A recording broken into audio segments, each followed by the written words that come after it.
Hi everyone, I am back to read you chapter 3 of Zoey and Sassafras, Monsters and Mold. Again, it's written by Citro, and the pictures are by Marion Lindsay. So, chapter 3, Moldy Fur. Do you remember what the moldy fur is about? Depending on how long ago you read chapter 2, you may need to think that title come from and what problem is Zoe working on. The monster turned back but kept his eyes on the ground. It's disgusting, I know. Oh, sorry, it's not that bad really, I said. I was surprised, that's all. I've never seen mold on fur before. But then again, I've never seen monster fur. Is this something that happens to lots of monsters? No, just to me, he sighed sadly. It's so embarrassing. We monsters take great care with our appearance, but no matter how often I bathe, this awful mold always grows. It starts on my back and spreads until I'm covered with it. I'm so sorry. I felt bad for the poor monster. What a terrible problem to have. Can you help me? There must be some way to stop the mold from growing in my fur. I'd be happy to help. I could... I pressed a finger to my lips and thought, molds can be dangerous. I'd need to think of a solution where I didn't touch the mold, or I'd have to wait until my mom was home to help. Sassafras meowed. Then he reached a paw up and bopped me on the head. Hey, what was that for? I frowned at him. But then I realized Sassafras was reminding me to use my thinking goggles. If you remember the thinking goggles from the last video, or the last book, you might connect with that. It sounds silly, but it always works.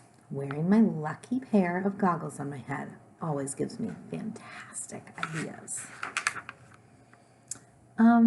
Just a minute, Mr. Monster. I'll be right back. I've got to grab something from our house. The monster humphed. My name is Gorp, not Mr. Monster. Oh, sorry, Gorp. 1 second. As soon as I put my thinking goggles on, I thought of more questions to ask. Whew, I could probably figure this whole problem out before my mom got home. I grabbed a pen and my science journal and ran outside. I adjusted my thinking goggles and opened my science journal. It flipped to the page with the photo of Sassafras riding Marshmallow the dragon. I slowly ran my finger over the photo. The shimmering light from Marshmallow's scales jumped right out of the page. It made the magical photo seem alive. Gorp cleared his throat. I quickly found a new page in my journal and wrote my problem at the top. Problem. Gorp's fur is molding. So, Gorp, how often do you take a bath? And where? I bathe every day in the stream. Here's a picture.